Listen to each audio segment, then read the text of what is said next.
মিলে না আমার লোক আজকে কিতা কিতা হইতেছে বুঝতেছি না তো। একজন ভিক্ষুক দেখাইলে এতগুলো টেয়া, আরেকজন ভিক্ষুক 5টা টেয়ার লাগা 25 বছর ধরে এক জায়গায় বসে রইছে।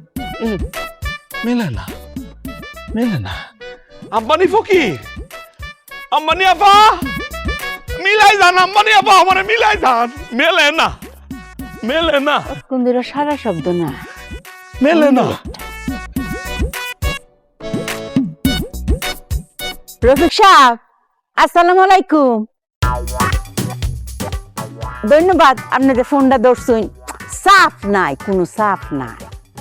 ফার্স্টে চাইছিলাম যদি কোনো সময় মনটা গলে, সাফ নাই তো আমি তো কইছি ওই কোনো সাফ নাই। ঘুমাইতেছিলাম, শুয়ে পড়ছুন, আচ্ছা আরাম করে ঘুমাই। সাফ নাই, কোনো সাফ নাই। আমি আপনার বাড়ির সামনে বই রইছি, ঠেয়াটা না পাইলে তো আর যাইতারি না। আসি সাফ নেই না যে, কোনো সাফ নেই না যে, আসি বাড়ির সামনে বই রইছি। আচ্ছা ঘুমাই।